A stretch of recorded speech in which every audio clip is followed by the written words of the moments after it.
Many of you will have heard the term generational curse. Well, I have a different view on generational curses, and so I won't get into that. Having said this, I will also add there is a particular type of generational curse that was in my family, brought about by a generation before I was born, that completely dysfunctionalized, disconnected my entire family. Long before I was born, and perhaps even in my early years, school teachers, police, priests had an enormous amount of authority in the community. My grandmother was a school teacher. She was also quite a religious woman and quite a good woman. I never met her. She went home to the Lord before I was born. However, my sister and my brother were exposed to a lifestyle quite different to the one that I have. My mum was an alcoholic. Now, this video is not to demean or to dishonour my mother. She is home with the Lord now, and I have also shared my early years, one of my videos on how God moved upon her, and of course that's what this video moved upon her in a wonderful way, a precious and glorious way. It's a recording you should view. Well, my sister recalls stories of how my mother and my father, who were wanted by the police in a couple of states where my father had visited prison on more than one occasion, were running from some gangsters or police or whoever they were, with bullets flying over the head, and my father stealing a truck and, petty theft into large criminal activity. This was something my mother was exposed to and was part of. Well, my grandmother didn't feel that this was the right sort of upbringing at all for my brother, who was older than me, about 8 years older than me, and my sister is approximately 18 years older than I am. And he was taken off my mother by the child welfare when he was only 5.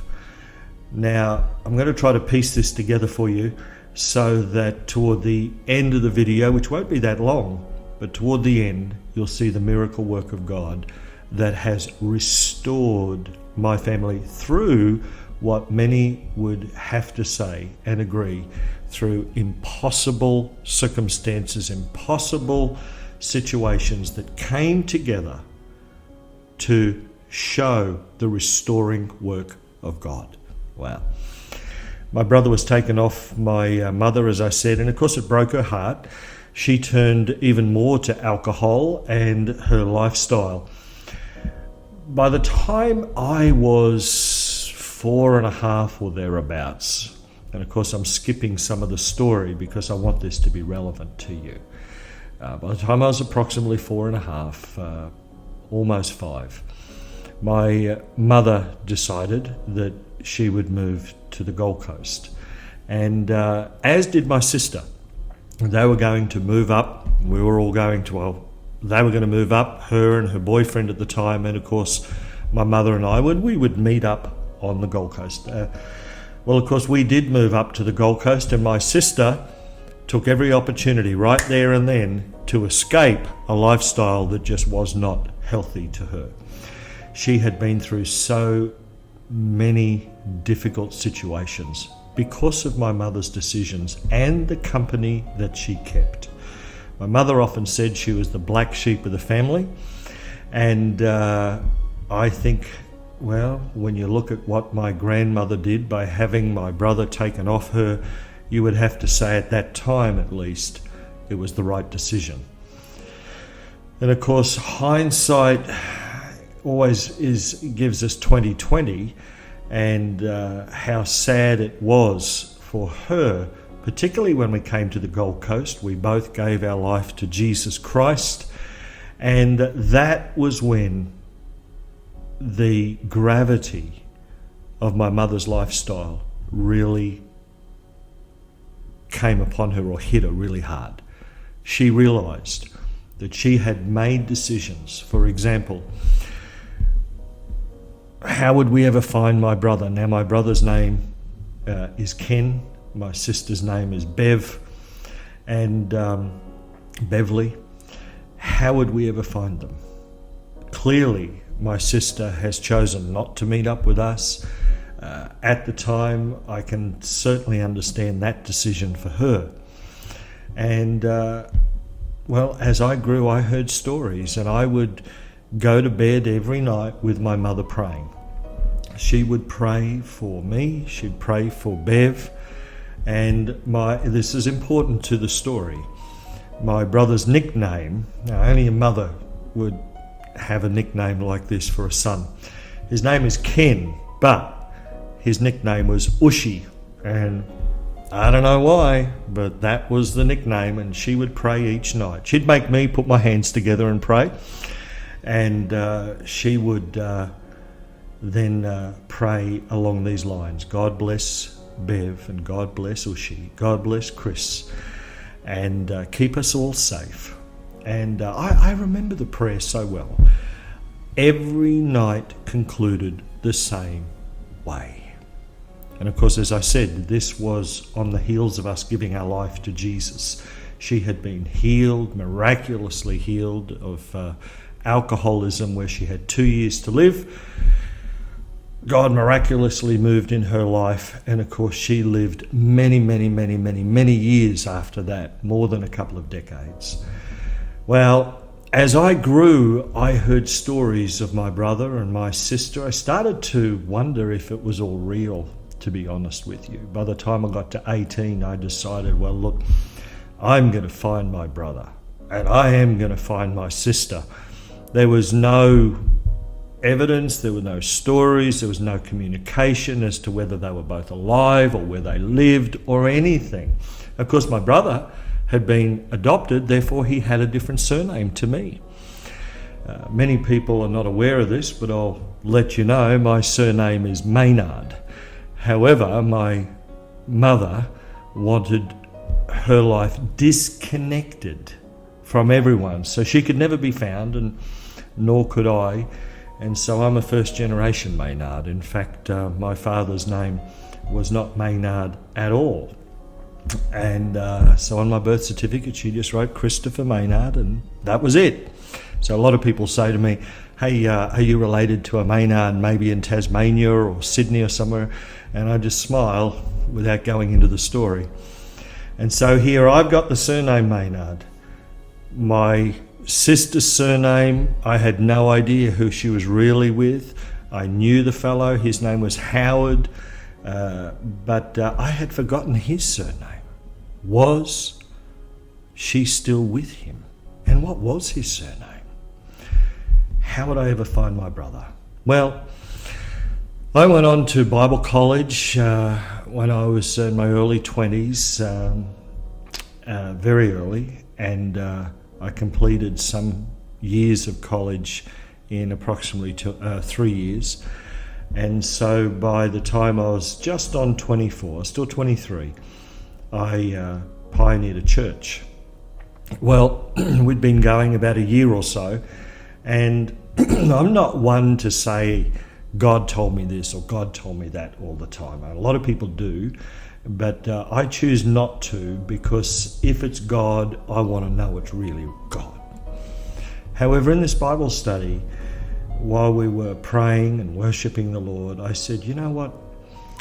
I've got a sense that I'm going to find my sister. And of course, I had been raised by a mum. I felt like I was an only child. I was raised as an only child. And it always felt odd to me that people had their families, had their brothers and sisters. No doubt it's again why the church was so important to me. My pastor was like my father. I looked up to him so well, and his kids were very close to me, and we were like a family. It was beautiful. But still an only child, and in so many ways. In this Bible study, I said, I've got a feeling I'm going to find my sister this week. And I think God has just told me that. And I said, church, would you pray with me? And there was a good group of people in the lounge room, and we prayed for that. Well, of course, I wasn't really sure what her surname was, whether or not she was even still with Howard. What do you do? And so I went to the Lismore births, deaths and marriages thinking, well, Lord, if this is you, you're going to direct me. This could be the way. As I'm walking into births, deaths and marriages, a surname popped into my head. And I thought, Now, for the sake of their own privacy, and they don't get phone calls from people all around Australia, I'm going to keep their surname private, all right? And it's okay with me, but my family is different.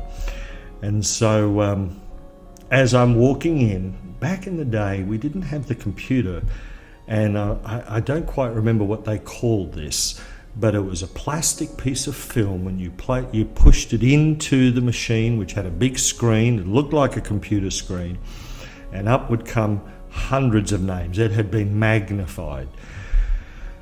And as I looked, I thought, wow, this is a pretty popular name. How am I going to find it? Because the name I think I skipped that part, didn't I? As I walked in, I remembered a surname, but whether or not she was still with Howard, I didn't know.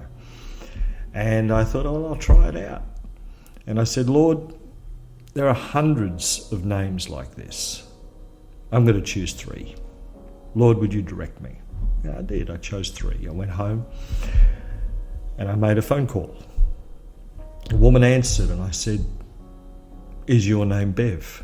Beverly? She said, yes. Who's this?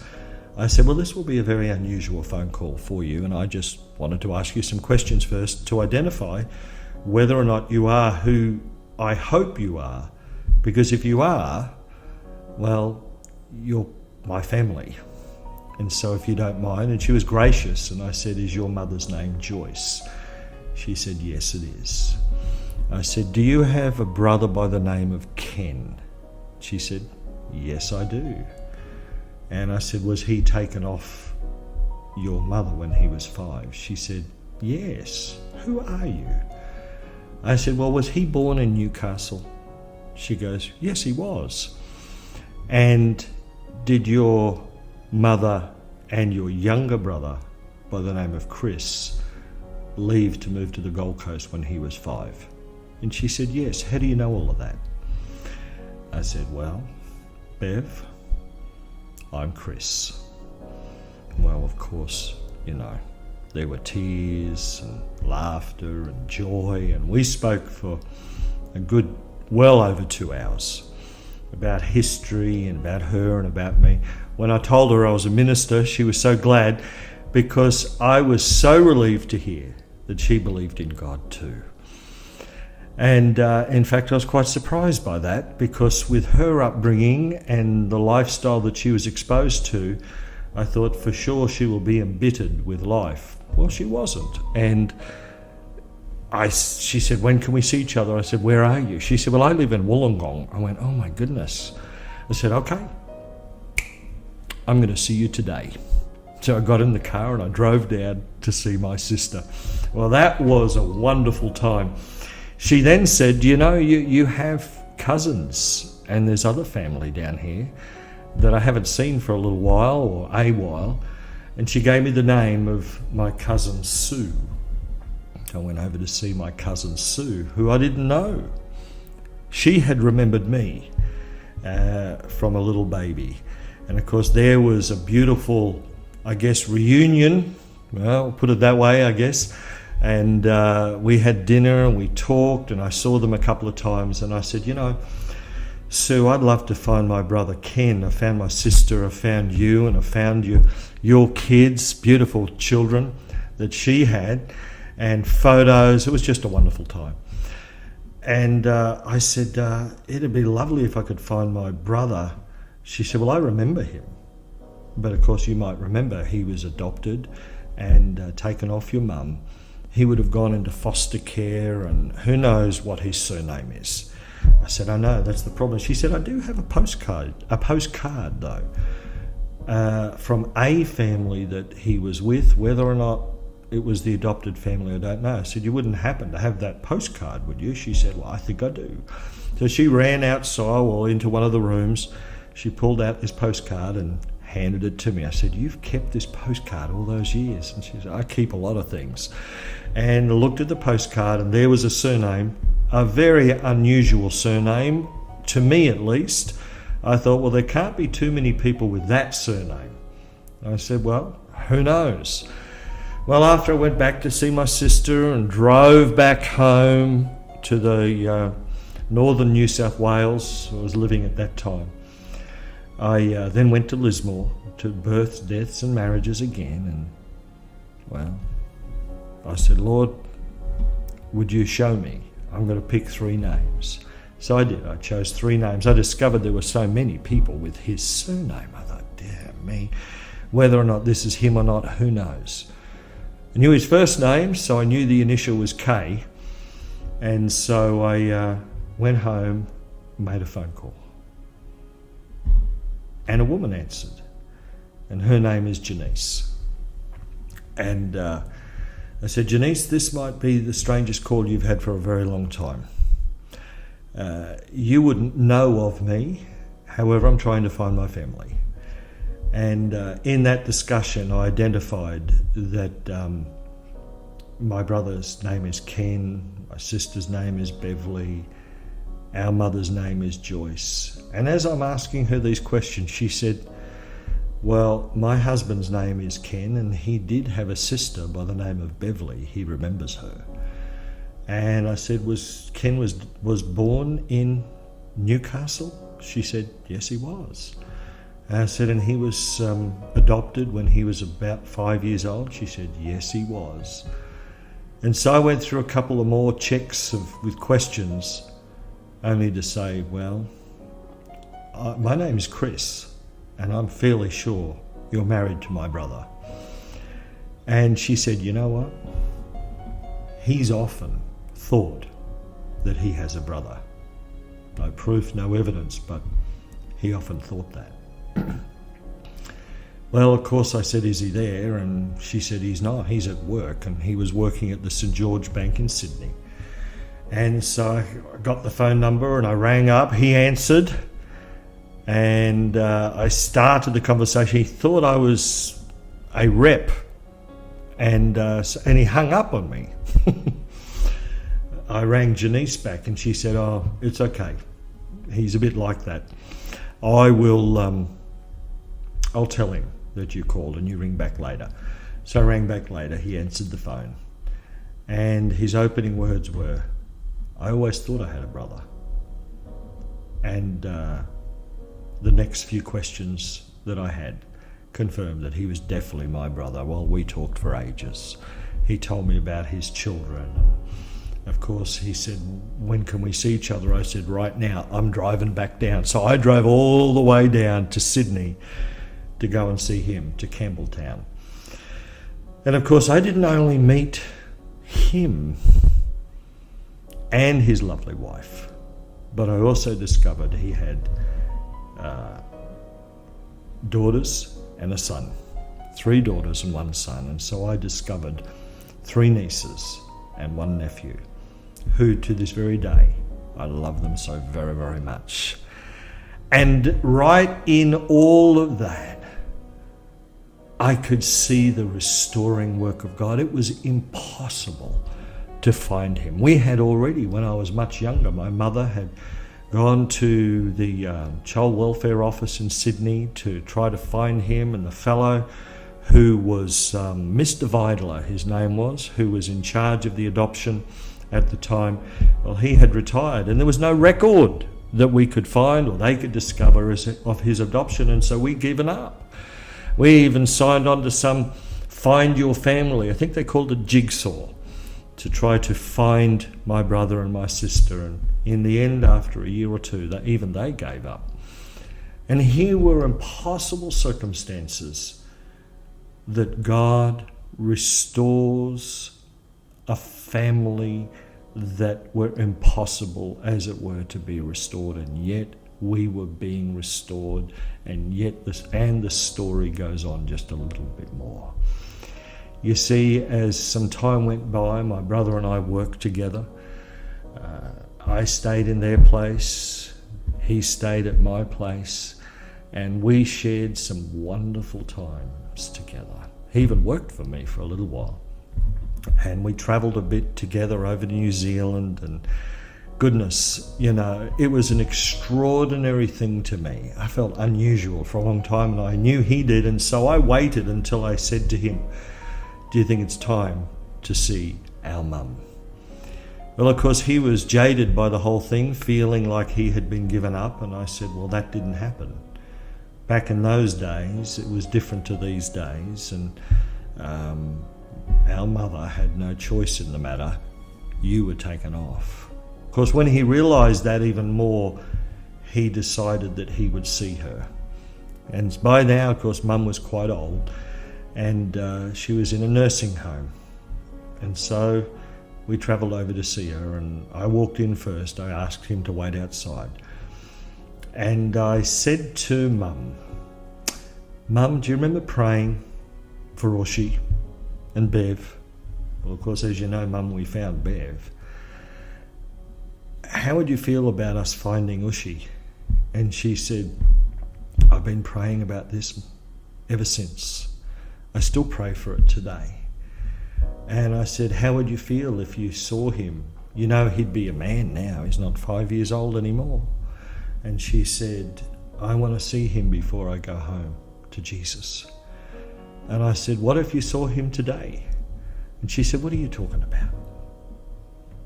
I said, "Well, what if you saw him today?"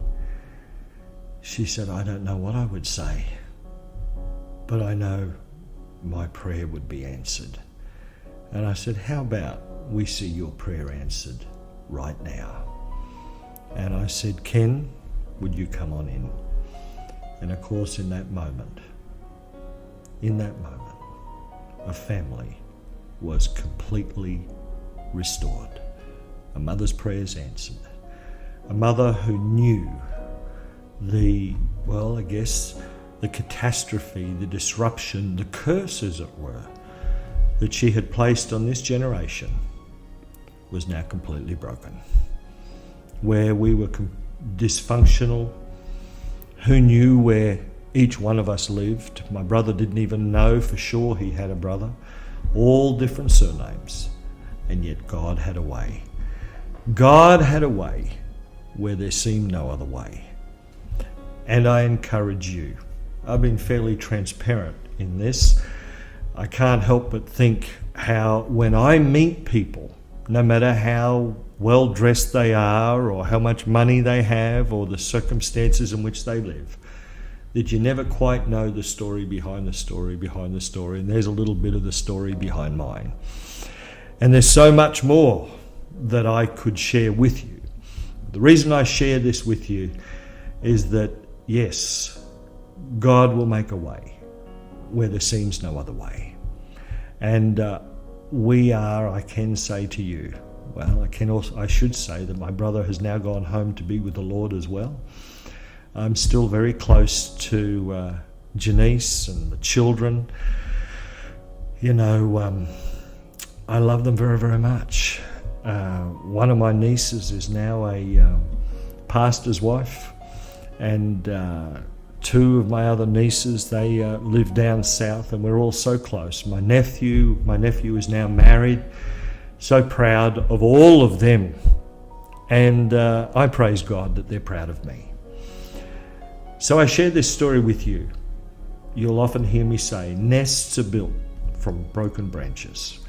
And here was a broken family, completely restored. I love Jesus. I love him because he cares for us. I love him because he heard a mother's prayer. And even though all of the blame, well, really, my mother would say, back in the early days that all the blame fell on her. Well, God took that blame.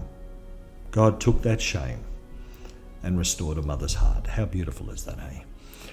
So God bless you. No matter what your circumstances are, I pray that you will believe the Lord for your family, irrespective of the circumstances, that you'll believe for your family.